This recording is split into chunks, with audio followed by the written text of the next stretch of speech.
Pak Made. Selamat pagi sahabat doa, sudah saya dengar. Selamat pagi, kedengaran Pak Made. Ya, terdengar Pak. Pertama-tama saya mengucapkan puji syukur, terima kasih kepada Tuhan Yesus memberikan saya kesehatan sehingga saya boleh berbicara pagi ini. Saya ingin memberitakan secara singkat bagaimana saya bertobat. Ketika saya sekolah di SMA, saya ketemu dengan seorang wanita Kristen. Saya tidak tahu dia gereja mana, dan setelah kurang lebih 3-4 tahun kemudian, saya bekerja di sebuah hotel dan teman saya itu juga bekerja di hotel. Akhirnya kami bertemu dan kami berpacaran. Pada waktu itu ada kendala, mau dengan agama Hindu apa dengan agama Kristen. Saya ngotot agama Hindu, lalu istri saya ngotot dengan agama Kristen. Akhirnya kami bersepakat karena waktu itu akan ada kakak ipar di Surabaya. Saya ke Surabaya selama 1 minggu. Mungkin ada yang tahu pendeta Kabang almarhum. Kami di sana diusahakan menikah secara Kristen tapi tidak bisa karena KTP saya KTP Bali. Akhirnya pulang kami ke Bali dan kami mengadakan pernikahan secara Hindu. Calon istri saya itu mau karena beliau mengasihi saya. Setelah berjalan waktu, istri saya larang tidak boleh ke gereja. Beliau nangis setiap hari. Tetapi beliau tetap rajin baca kitab dan berdoa. Setelah kurang lebih 3 tahun kemudian anak saya mulai besar. Dia bilang, boleh saya ke gereja, ada anak saya perempuan, namanya Grace. Akhirnya saya izinkan dan mereka ke gereja saya yang sering antar kalau saya pas lagi tidak bertugas dan saya jemput. Lama-lama karena kami tinggal di sebuah rumah yang ada rumah orang tua, kami dikunjungi oleh pendeta, ketua, anggota jemaat, penginjil, dan banyak dibagikan buku-buku. Kami juga beli beberapa buku dan saya kadang-kadang baca. Sekarang Anda ketahui kalau orang Hindu itu melihat orang Kristen secara naluri tidak suka. Tapi karena sering dikunjungi, akhir lama-lama saya tidak lagi benci. Karena kok mereka datang-datang ke rumah, melawat-melawat. Nah, kalau berdoa saya izinkan berdoa. Akhirnya suatu hari kala ada KKR di gereja kita. Dan selama kurang lebih 1 minggu saya hadir dan tidak lama kemudian saya dibaptis. Jadi oleh pertolongan Tuhan saya menerima Tuhan Yesus Kristus sebagai umat Tuhan. Di dalam pergumulan rumah tangga tidaklah mudah, banyak perbedaan-perbedaan, tetapi kami saling mengasihi dan saling menyayangi. Banyak pergumulan, anak-anak kami boleh sekolah dengan baik. Ketika mulai anak kami sekolah, ternyata di gereja dibuka sekolah SD Advent. Anak kami lah yang pertama. Sampai anak kami yang kedua juga sekolah di sana dan sampai sekarang sekolah kami di Denpasar masih ada, muridnya sebelum COVID sekitar 150 orang SD dan SMP. Sekarang tinggal 100-an karena COVID ya. Mudah-mudahan sekolah kami ini berjalan lancar dan kami boleh tetap setia. Saya pernah menjadi ketua dan berbagai departemen, tetapi ketika usia saya sudah lanjut, saya bilang kasihkan kepada orang-orang muda. Sering di gereja kami itu ada tamu-tamu datang. Apabila ada tamu datang, karena saya kerja di hotel, saya bisa bahasa Inggris. Padahal ada beberapa orang yang pintar bahasa Inggris, tapi mereka berikan Pak Made aja translator, Pak Made aja translator. Kalau ada pembicara yang dari luar atau berbahasa Inggris, saya adalah ditunjuk sebagai translator. Puji Tuhan, saya berusaha semaksimal saya translator. Dan apabila ada tamu-tamu yang datang, saya undang ke rumah saya. Ada seorang ibu yang namanya Ibu Nancy dari Australia. Dia sangat senang kalau kita undang ke rumah itu. Dan beliau sudah cukup umur, tetapi ketika anak kami kuliah, kami kekurangan dana, dia bilang, Made, what can I do for you? Please help me, I need money for my daughter. dia kirim uang beberapa kali, kalau tidak salah 3-4 kali mereka kirim bantuan. Jadi saya sangat senang kalau ada tamu-tamu saya undang datang ke rumah saya. Ada juga tamu Amerika dan lain sebagainya, tidak perlu saya sampaikan. Yang penting kita ini setia kepada Tuhan, Tuhan akan memberikan jalan-jalan kelepasan dan kecukupan untuk kehidupan kami. Apakah waktunya masih ada? Masih banyak Pak, masih ada 7 menit kalau masih banyak yang bisa dibagikan. Ya, pada kesempatan ini saya ingin sampaikan kepada kita bahwa kunci utama itu kita harus setia kepada Tuhan. Ya, banyak berkat, walaupun banyak ada pergumulan, tetap kita bisa jalani dengan baik. Puji Tuhan, sampai sekarang ini saya usia baru 73 tahun, saya masih tetap sehat. Dan sedikit kesaksian, pada bulan April 2021, saya terkena COVID. Pertama tes antigen positif, tes PCR positif. Pada waktu itu ada 2 rumah sakit ditolak karena penuh. Dan akhirnya kami masuk rumah sakit Bakti Rahayu.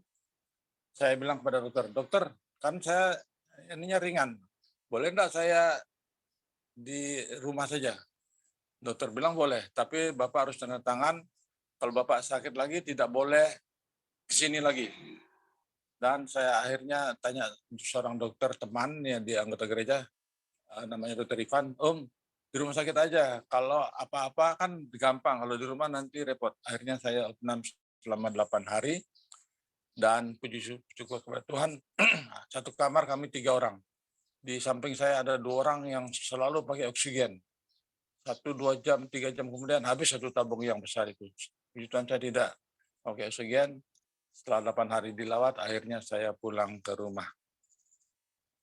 Dan sangat senang karena saya baru pertama kali masuk rumah sakit selama seumur hidup saya, dan baru sakit yang parah maksudnya, sampai masuk rumah sakit.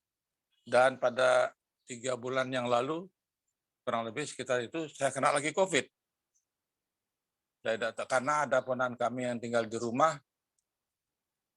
mahasiswa di UNUD, dia harus keluar, dan dia kena dicek antigen, dia positif, dan PCR positif. Karena punya asuransi, akhirnya masuk rumah sakit Kasih Ibu, salah satu rumah sakit yang bagus di Denpasar. Dia opnam selama 8 hari. Tapi saya tidak, karena saya tanya dokter, Om beli ini aja obat yang biasa. Saya beli, dan kebetulan kami ada produk baru namanya Virusian. Saya semprotin setiap 1 jam sekali di hidung dan di mulut.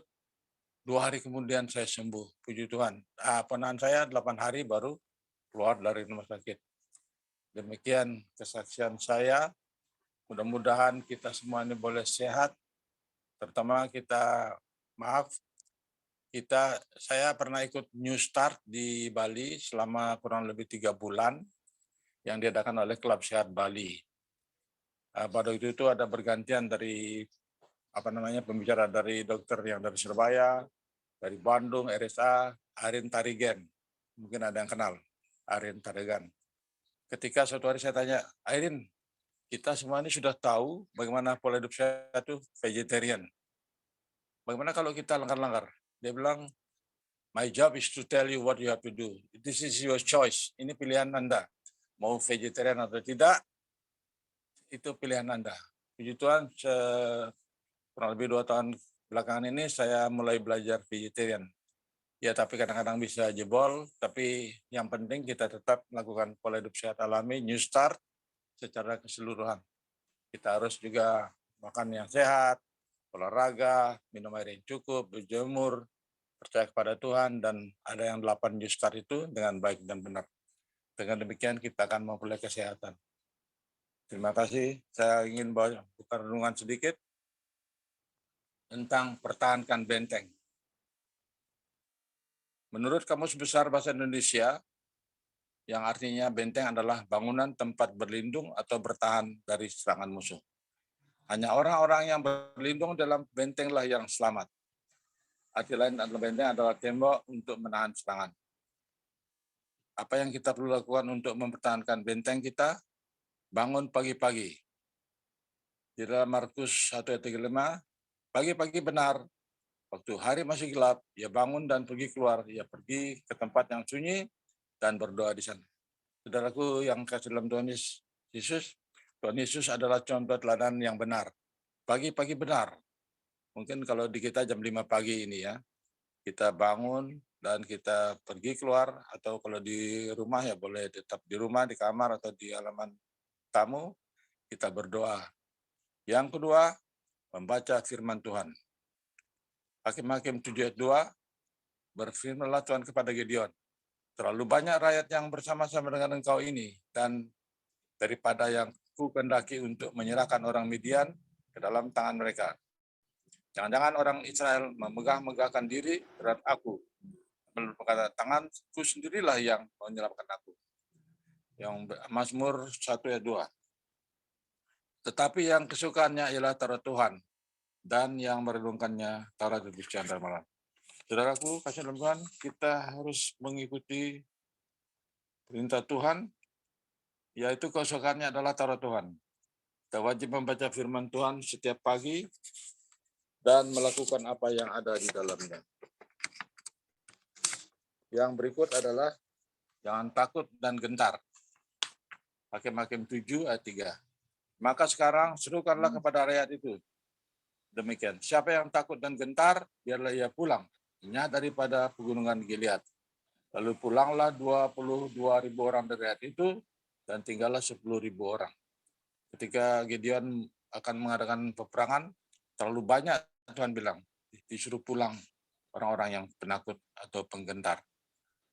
1 Petrus 3 ayat 14, tapi sekalipun kamu harus menderita juga karena kebenaran, kamu akan bahagia.